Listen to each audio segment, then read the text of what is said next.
Channel पर वापस स्वागत है। आज की कहानी बहुत डरावनी है। रात में रूट 9 पर कभी न जाएं क्योंकि वहीं कातिल आता है। चलो पता। तो वो चिल्लाने लगे अंदर से, कौन है, क्या कर रहा है, कौन है, क्या कर रहा है, ये कौन फेंक रहा है। अजीब सा बिहेवियर था उनका, किसी से कुछ नहीं बोलती थी। और जब उनके रूम में पूजा करी तो वो ऊपर से बिल्कुल पागलों की तरह चिल्लाने लगी। वो जो जाल था वहां पे सर पटकने लगी, हाथ पटकने लगी कि खोलो। बहुत बड़े बड़े से नाखून के निशान, ऐसा लग रहा था मारा है किसी ने उनको। करते हैं इन एंटिटीज के बारे में। भूत, प्रेत, कच्चे कलवे, भ्रम राक्षस, योगिनी, यक्षिनी, डंकनी, चुड़ैल, आत्माएं। तब एक चीज़ जो सबसे अद्भुत देखने को मिलती है कि जब एक इंसान इन सब एंटिटीज से पोजेस होता है या किसी एक एंटिटी से पोजेस होता है तो ये दीमक की तरह काम करती है। मतलब धीरे धीरे कोई एंटिटी आपके अंदर आएगी, फिर आपके शरीर को घर बनाएगी। धीरे धीरे आपका रिएक्शन चेंज होगा, आपकी सोच बदलेगी, आपके अंदर ऐसे थॉट्स आएंगे जो बहुत ही ज़्यादा विचलित कर देने वाले होंगे। मतलब आप खुल के किसी के सामने कभी बता ही नहीं पाओगे कि यार मुझे ऐसा अंदर से फील हो रहा है। हमेशा आपको एक डर सताएगा कि मैं सबसे कटता जा रहा हूँ, धीरे धीरे सबसे दूर होता जा रहा हूँ, मेरे पास कुछ भी टिक नहीं रहा, ना दोस्ती, ना प्यार, ना पैसा। एक्चुअली में ऐसा हो क्या रहा है, जब तक आप समझ पाओगे तब तक बहुत देर हो चुकी होगी। इंसान का व्यवहार इतनी बुरी तरीके से इतनी जल्दी बदलता दिखता है कि दूसरा बंदा सिर्फ ये सोचता है कि ये घमंड में कर रहा है, लेकिन एक्चुअली दूसरा इंसान कभी इस चीज़ को जज नहीं कर सकता कि आपके साथ क्या हो रहा है। और उसका सबसे बड़ा रीज़न जिसके साथ होती है उसी को पता चलता है। आज का पूरा रियल इंसिडेंट इसी तरीके से हमारे सामने आया। मुस्कान हमारी एक सब्सक्राइबर जो कि यूपी के रहने वाली है, इन्होंने बताया कि अक्षय भाई, मैं थी 7वीं क्लास में जब 2017 में ये पूरा रियल इंसिडेंट मेरी मम्मी के साथ हुआ। इन्होंने अपनी मम्मी के बारे में बताया कि अक्षय भाई, मेरी जो मम्मी है बहुत हंसमुख किस्म की एक औरत थी। पता नहीं ऐसा क्या हुआ 2017 में जो हमने अपनी आंखों से देखा, और आज भी अगर हम अपनी मम्मी को ध्यान से देखते हैं तो हमें डर लग जाता है। ये बात है 2017 की, जब इनकी मम्मी बाइक पर बैठ के मौसी जी का जन्मदिन सेलिब्रेट करने जा रही थी।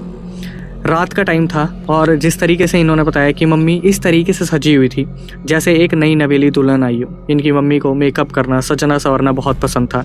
बाइक पे जब ये जा रहे थे, रात को 8, साढ़े 8, 9 बज गए थे। उस रास्ते से जाते हुए फ्लाईओवर्स पड़ रहे थे, बहुत सारी रोडें पड़ी, ऐसे ऐसे माहौल पड़े जहाँ पर कभी सुनसान तो कभी बहुत ज़्यादा भीड़ वाला एरिया आया। इनकी मम्मी वहाँ पर जाती हैं, बर्थडे सेलिब्रेट करती हैं और वापस घर आ जाती हैं। इसके बाद इनकी मम्मी की एक्टिविटीज़ को किसी ने ऑब्जर्व ही नहीं करा, और ना ऑब्जर्व करने का सबसे बड़ा जो रीज़न था क्योंकि एक जॉइंट फैमिली थी। मुस्कान ने इस चीज़ को हाईलाइट किया कि भाई मम्मी का व्यवहार शायद बदल रहा हो, लेकिन कभी किसी ने ऑब्जर्व नहीं करा क्योंकि हमारी जिस तरीके से जॉइंट फैमिली थी, प्यार मोहब्बत बहुत ज़्यादा है। तो जब मुस्कान स्कूल से आती थी वो सीधा ऊपर भाग जाती थी। उनके जो भाई थे मुश्किल से एक 3-4 महीने के, और एक बीच वाले जो भाई थे इनसे ही छोटे रहे होंगे। मम्मी किसी को भी टाइम नहीं दे रही थी इन सब चीज़ों में। क्या होता था, मम्मी बीच में कभी भी कहीं भी निकल जाती थी, कभी मंदिर के लिए, कभी कहीं सामान लेने, कभी कहीं शॉपिंग करने। तो इनके घर में कभी कोई ऐसी पूछताछ रही ही नहीं कि पूछा जाए कि कौन कहाँ कब किस वक्त जा रहा है। इसी तरीके से इन्होंने बताया कि अजीब अजीब से हादसे हमारे घर में शुरू हुए जब मम्मी वहाँ से वापस आई। मौसी के सेलिब्रेशन से मम्मी के आने के बाद 2 दिन तक मम्मी का व्यवहार बिल्कुल अजीब था। मुस्कान ने ऑब्जर्व करा पर पूरी फैमिली ऑब्जर्व करने से चूक गई थी। एक दिन की बात है, इनकी मम्मी दोपहर में निकलती है और ये बोल के निकलती है कि मैं मंदिर जा रही हूँ। इनकी मम्मी मंदिर जाती है और मंदिर के बगल में एक कुआं था, वहाँ पर जाके वो बैठ जाती है। वहाँ पर बहुत सारे लोगों ने आते जाते इनकी मम्मी को वहाँ बैठे देखा था, लेकिन जो सबसे बड़ी बात थी, मम्मी घर वापस नहीं आई। जब बहुत ज़्यादा लेट हो गया तो घर वालों ने ढूंढना शुरू करा, लोगों से पूछताछ शुरू करी। तब इन्हें पता चलता है कि इनकी जो मम्मी है मुस्कान की, वो मंदिर के बगल वाले कुएं के पास बैठी हुई है। सब लोग जितने भी घर के थे ढूंढते ढूंढते वहाँ तक पहुँचते हैं। चाचा, मौसी को भी बुलाया गया, जो लोग आ सकते थे सब वहाँ पर आए। और जब ये लोग वहाँ पहुँचते हैं तब देखते हैं कि कुछ लोग वहाँ पर घेराबंदी बना के खड़े हैं। मतलब वहाँ पर पूरा उनकी मम्मी को घेर के खड़े, और उनकी मम्मी कुएं की जो दीवार होती है उस पर बैठी हुई है, पैर नीचे करे हुए हैं। मतलब किसी भी टाइम वो कुएं में कूद सकती हैं। और वहाँ पर एक ही चीज़ बोले जा रही है कि वो मुझे मार देगा, वो मुझे मार देगा, वो मुझे मार देगा, वो मुझे मार देगा, वो मुझे मार देगा, वो मुझे मार देगा। और घर वाले बहुत ही ज़्यादा अचंभित होकर एक दूसरे को देखना शुरू करते हैं। सबको बहुत अजीब सा लगता है, एक डर का माहौल बना हुआ था कि अचानक से हुआ क्या। जो औरत इतनी ज़्यादा हंसमुख है वो एकदम से कुएं पे जाके बैठ गई। अब कोई भी इंसान पास जाने की कोशिश करे तो इसी बात का डर कि कहीं कुएं में छलांग ना लगा दी जाए, क्योंकि वहाँ पर कोई भी ऐसी सुविधा नहीं बना रखी थी, कोई भी ऐसा कोई जुगाड़ नहीं था जिससे इनकी मम्मी अगर कूद जाए तो नीचे जाके कोई लेके आ जाए। बहुत देर तक ये लोग वहाँ पर मनाते रहे। फिर किसी एक इंसान ने हिम्मत दिखाई और वो भाग कर सीधा कूदता है और इनकी मम्मी को दूसरी तरफ लेकर ज़मीन पर गिरता है। इनकी मम्मी को घर लाया जाता है। घर आने के बाद इनकी मम्मी और भी बुरी तरीके से पोजेस हो जाती है और अजीब अजीब सी हरकतें शुरू कर देती है जो आपको डरने पर मजबूर कर देंगी। बड़ी मुश्किल से वहाँ पर चीज़ों को संभाला जाता है और फिर अगले दिन फिर दोबारा इनकी मम्मी चुपचाप निकल जाती है मंदिर के बहाने और उसी कुएं पे जाके दोबारा बैठ जाती है। इस बार सबको तो पता ही था कि अगर ढूंढा वाली स्टार्ट करनी है तो कहाँ से करनी है, लेकिन जब ये ढूंढते ढूंढते वहाँ पर पहुँचते हैं तो इनकी मम्मी उसी पोजीशन में दोबारा कुएं पे बैठी होती है। सबको पता था कि आम तरीके से तो इनकी मम्मी हाथ आएंगी नहीं, तो कुछ मुस्तंडे बुलाए गए और मुस्तंडे जो थे उन्होंने कैसे न कैसे इनकी मम्मी को पकड़ा, खींचने की कोशिश करी और जब इनकी मम्मी कुएं से उतरती है तो उन मुस्तंडों को वहाँ पर इतनी बुरी तरीके से पीटा कि वो मुस्तंडे वहाँ से भागते नजर आए। इनकी मम्मी को घर वालों ने ज़बरदस्ती पकड़ा, कैसे न कैसे खींच के घर पे वापस लेके आए। इनकी मम्मी को बोला गया कि आप बहुत गंदी हो चुकी हो, इधर उधर आप लेटी हो घास में ज़मीन पर, तो जाके नहा लो। इनकी जो मम्मी थी मुस्कान की सीधा बाथरूम में जाती है। वो बाथरूम वो था जो ऊपर से थोड़ा ओपन होता है, मतलब जगह होती है, अगर कोई इमरजेंसी आ जाए तो आप जा सकते हो। उस बाथरूम में इनकी मम्मी कम से कम 1.5-2 घंटे बैठी रही और वहाँ पर पानी से खेलती रही। ऐसा लगा जैसे कोई बच्चे की आत्मा थी जो वहाँ पर पानी से खेल रही थी, बार बार अपने मुंह पर पानी मारे और हंसने लगे, पानी मारे और हंसने लगे। यहाँ पर घर वाले जो थे वो बहुत ज़्यादा चिंतित हो गए थे और किसी को भी इस चीज़ का अंदाज़ा नहीं था कि इनकी मम्मी को हुआ क्या है। बहुत सारा मशवरा हुआ, उसके बाद बुज़ुर्गों को बुलाया गया, घर के जो बड़े थे जो इधर उधर रहा करते थे घर के आसपास, उन्हें बुलाया गया और जब वो आते हैं तो वो पूछना शुरू करते हैं कि तू इसके शरीर में क्या कर रहा है और तू जाने का क्या लेगा। और इनकी मम्मी अंदर बैठी बैठी पानी से खेलने लग रही थी, वही पानी को मुंह पे मारना, बच्चे की आवाज़ निकालना। तो घर वालों ने क्या करा, बुजुर्गों के बोलने पर ऊपर से गंगा जल छिड़क दिया। जैसे ही गंगा जल छिड़का इनकी मम्मी ज़ोर ज़ोर से चिल्लाने लगी कि किसने मेरे ऊपर गंगा जल छिड़का है, मैं उसे जान से मार दूंगी। बार बार बुजुर्गों ने वही कोशिश करी और फिर वो जो एक कामयाबी उन्हें मिली, इनकी मम्मी भागकर सीधा बाहर निकली और एक कमरे में जाके खुद को बंद कर लिया। इसके बाद चीज़ें शांत नहीं हुई। इनकी मम्मी अचानक से कमरे से बाहर निकलती है और पूछना शुरू करती है कि मुझे क्या हुआ, मैं इस कमरे में क्या कर रही हूँ। इस तरीके से रिएक्ट करा गया जैसे कुछ अजीब ही चीज़ हुई थी। घर वालों ने फिर भी ये समझा कि शायद जो चीज़ थी वो गंगा जल के डर से वहाँ से जा चुकी है। अब जब शाम के खाने की बात आती है, ये देखिए कि ऐसी चीज़ें बैक टू बैक हो रही है। शाम के खाने के टाइम पर अचानक से इनकी मम्मी थाली सामने लगाती है और 3-4 जो रोटी के फाक होते हैं वो अलग से निकाल देती है, जो रोटी के गस्से होते हैं जिनको आप अलग अलग पीसीज में डिवाइड कर देते हैं। तो वहाँ जो बुजुर्ग बैठे थे वो पूछना शुरू करते कि ये तूने क्या करा, एक ही प्लेट में 4 रोटियों को अलग अलग गस्से के हिसाब से तूने क्यों बांटा। इनकी मम्मी बहुत ही हैरान करने वाली एक स्टेटमेंट देती है, डराने वाली स्टेटमेंट, कि जो लोग मेरे सामने बैठे हैं जो आपको नहीं दिख रहे उनको भी तो खाना खाना है। ये सुनने के बाद जो वहाँ बैठे बुजुर्ग थे वो समझ गए थे और जितने भी लोग बैठे थे, चाचा चाची मौसी वगैरह जितने भी थे, वो समझ गए थे कि मुस्कान की मम्मी के साथ कुछ बहुत गलत हो रहा है, जिस वजह से पूरा परिवार अब किसी बहुत बड़ी आफत में पड़ने वाला है। ये सब देखने के बाद घर वालों ने एक डिसीजन लिया कि हमें किसी एक ऐसे इंसान को बुलाना पड़ेगा जो उतारा करने में पूरी तरीके से सक्षम है। एक दादी के बारे में बहुत सुना था और वो दादी इनके रिलेटिव्स में ही थी, कहीं ना कहीं जानती थी। जैसे एक प्योर रिलेशन नहीं होता, दूर के रिलेशन होते हैं कि चाचा नानी में, ऐसे गांव में रिलेशंस बन जाते हैं। वो जो दादी थी वो इन सब चीज़ों का उतारा किया करती थी। तो इन्होंने दिमाग लगाया और दादी से बातचीत करी। दादी ने बताया कि जब तक मुस्कान की मम्मी घर में रहेगी तब तक मैं वहाँ पर आके उतारा नहीं कर सकती। जो कमरा तुम्हारे घर में है जिसमें मुस्कान की मम्मी रहती है, उस कमरे में कोई ना कोई पोजेस चीज़ है, मतलब कोई ना कोई एंटिटी है जो अपना बसेरा बना चुकी है। तो सबसे पहले तुम्हें क्या करना होगा, मुस्कान की मम्मी को छत पे भेजना होगा। इसी तरीके से इन लोगों ने प्लानिंग बनाई और कुछ सामान लाने के लिए मुस्कान की मम्मी को छत पे भेज दिया गया, जहाँ से एक जंगला दिख रहा था। दादी को बुलाया गया और दादी जब वहाँ पे आती है तो जो मुस्कान की मम्मी थी वो छत पे आराम से बैठी हुई थी। उन्हें तो पता ही नहीं था कि एक्चुअली में घर में हो क्या रहा है। दादी आती है नीचे वाले कमरे में, पूजा पाठ स्टार्ट करती है और ऊपर जो मुस्कान की मम्मी बैठी थी वो जंगले में से चिल्लाना शुरू करती है कि किस औरत को बुलाया मेरे कमरे में जो पूजा पाठ कर रही है, अभी के अभी से निकालो यहाँ से, इससे पहले मैं सबको खत्म कर दूँ। दादी वहाँ पर अपनी पूजा पाठ करती है और वो समझ जाती है कि कोई बहुत बड़ी चीज़ है जो उनके हाथों से बाहर है। दादी वहाँ पर हाथ खड़े कर देती है और दादी यही बोलती है कि तुम्हें शायद किसी और चीज़ का सहारा लेना पड़ेगा, मेरे हाथों से ये चीज़ बाहर है। और दादी वहाँ पर हल्का फुल्का कोई एक रक्षा कवच बना के चली जाती है और वहाँ पर कभी भी वापस नहीं आने का वचन लेती है। 1-2 रातें ही निकली थी जब मुस्कान की मम्मी की एक्टिविटीज़ को ऑब्जर्व किया जा रहा था और सारे घर वाले एक चीज़ देख रहे थे कि जो सबसे छोटा वाला भाई है, जो मुश्किल से 3-4 साल का रहा है, जो इनकी मम्मी है मुस्कान की, वो उसके साथ बड़ी अजीब तरीके से खेलती है। ऐसा लगता है जैसे कोई अलग सी नफरत या अलग सा प्यार देखने को मिल रहा है। एक ही पल में गुस्सा, एक ही पल में शांत। 2-3 दिन बाद नानी आती है और देखना शुरू करती है कि मेरी बेटी के साथ क्या ऐसा हो रहा है जिसकी वजह से पूरा ख़ानदान में हाहाकार मचा हुआ है। तो नानी ऑब्जर्व करती है कि जो 3-4 साल का बेटा है, जो बच्चा अभी बहुत ही ज़्यादा छोटा है, जो बस बोलने की हालत में है, उसके साथ मतलब मुस्कान की मम्मी इस तरीके से खेलती कि नानी खुद बोल देती कि मुस्कान जितनी जल्दी हो सके अपने छोटे वाले भाई को मम्मी के हाथ से ले लो।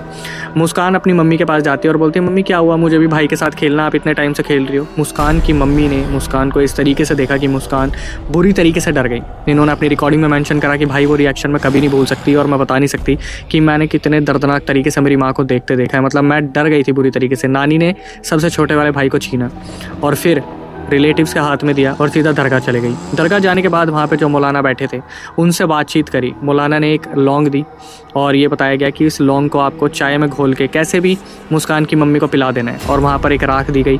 ये बताया कि जैसे ही उनकी मम्मी लौंग को पीने के बाद बेहोश होंगी, ये राख आपको लगानी है उनके सर पे। ये लोग घर पे वापस आते हैं और जो मुस्कान की मम्मी थी वो फर्स्ट फ्लोर पे थी। उन्हें कोई अंदाज़ा नहीं था कि एक्चुअली में हो क्या रहा है घर में। मुस्कान आती है, चाय बनाना स्टार्ट करती है। चाय बनाने के बाद सीधा लौंग जो है वो डाल देती है चाय में। और इतने में क्या होता है, जो मुस्कान की मम्मी थी वो फर्स्ट फ्लोर पे आके चाचा से बात करना शुरू करती है। चाचा साइड में बैठे हुए थे मुस्कान की मम्मी के। तो उस टाइम पर मुस्कान चाय लेके आती है और मुस्कान की जो मम्मी है वो चाचा की तरफ देखती है और बोलती है कि हाँ क्या डाला है चाय में, मुझे बताओगी नहीं? वैसे मुझे पता है। तो अचानक से चाचा बोलते कि क्या डाला है। मतलब चाचा को भी इस चीज़ के बारे में अंदाज़ा नहीं था। तो उन्होंने बोला कि अपनी बेटी मुस्कान से पूछना। तो मुस्कान से पूछने की बजाय जो मुस्कान की मम्मी थी उन्होंने खुद बोल दिया कि चाय में लौंग डाली है ना, मुझे पता है, मैं नहीं पीऊँगी इसे, तुम कभी मुझे निकाल नहीं पाओगे। ये जैसे ही मुस्कान ने सुना, मुस्कान के पैरों तले ज़मीन निकल गई। और नानी जो वहाँ पे थी वो तो जो सबसे छोटे वाला बच्चा था उसको सलामत रखने के लिए कुछ भी करने को तैयार थी। लेकिन इस टाइम पे जो एक हरकत हो रही थी कि मतलब मुस्कान ने बोला कि अक्षय भाई आप कभी भी कहीं भी कुछ भी बात कर लो, वो मेरी मम्मी तक पहुँच जाएगी। ये लोग किसी भी कमरे में बैठ के कोई भी बात कर रहे होते थे कि हम उनसे इलाज करवा लेते, तो इनकी मम्मी पीछे से खुद बोल पड़ती, इलाज करवाओगे, मैं तो उसे आने भी नहीं दूंगी, मैं मार दूंगी उसको। हाँ। इस तरीके से रिएक्शन देना पूरे घर वालों के आगे, सबके रोंगटे खड़े हो चुके थे, पैरों तले ज़मीन निकल चुकी थी। और किसी को भी ये समझ नहीं आ रहा था कि ऐसे अगर चलता रहा तो ये अपने घर वालों को, अपने जितने भी सगे संबंधी उन्हें कैसे बचाएंगे। 2 दिन तक फिर दोबारा सारी एक्टिविटीज़ बिल्कुल शांत हो गई। घर वाले सोच में पड़ गए कि एक्चुअली में हो क्या रहा है। सबको लगा कि सब कुछ सलामत हो गया और सारी चीज़ें बिल्कुल सॉल्व हो चुकी हैं, बट ऐसा बिल्कुल भी नहीं था। 2 दिन बाद एक ऐसा दिन आया जहाँ पर मुस्कान ने बताया कि अक्षय भाई मेरे घर में अक्सर ऐसा होता है कि कोई ना कोई कहीं ना कहीं काम में व्यस्त रहता है, लेकिन वो दिन था जिस दिन सब घर पे अवेलेबल थे।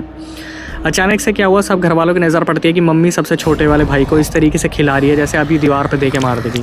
सब अचानक से भागते हैं और छोटे वाले भाई को मम्मी से छीनते हैं। घर को पूरी तरीके से बंद कर रखा था क्योंकि ऐसा लग रहा था मम्मी दोबारा पोसेस होने वाली है और घर वाले आज पूरी तरीके से तैयार थे। आज सब घर पे थे और सब मौत का हंगामा जो कोहराम होता है सब देखने वाले थे। बच्चे को छीन के दूसरे कमरे में ले जाया गया जहाँ पर नानी जी थी।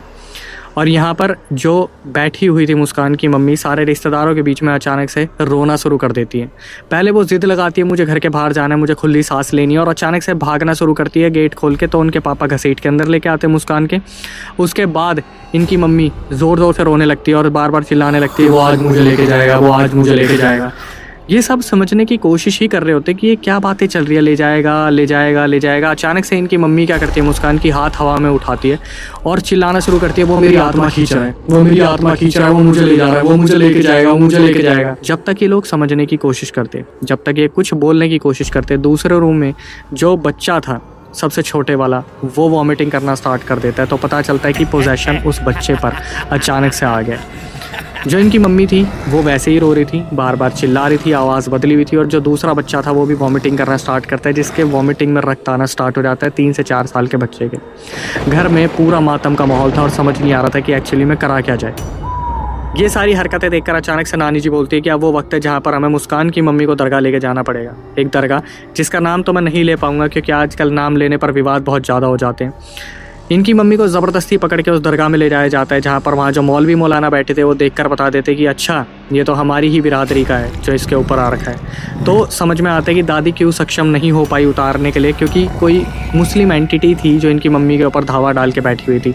जब ले जाया जाता है तो वहाँ पर सॉल्यूशन के तौर पर झाड़े लगाए जाते हैं, बैठाया जाता है, वहाँ पर जो प्रक्रिया थी वो सारी की जाती है। और फिर पता चलता है जिस दिन इनकी मम्मी बाइक पर जन्मदिन के लिए जा रही थी सेलिब्रेशन के लिए, उस दिन इनकी मम्मी के ऊपर 2 एंटिटी हावी हो गई क्योंकि इनकी मम्मी ने मेकअप बहुत ज़्यादा कर रखा था, परफ्यूम बहुत ज़्यादा लगा रखा था, जिस वजह से एक मुस्लिम एंटिटी थी जब वो जिंदा रहा था इंसान तो वहाँ पुल से कूद के ख़त्म हुआ था, वो एंटिटी इनकी मम्मी के ऊपर आ गई थी। और दूसरी जो एंटिटी थी उसका तो पता ही नहीं चला।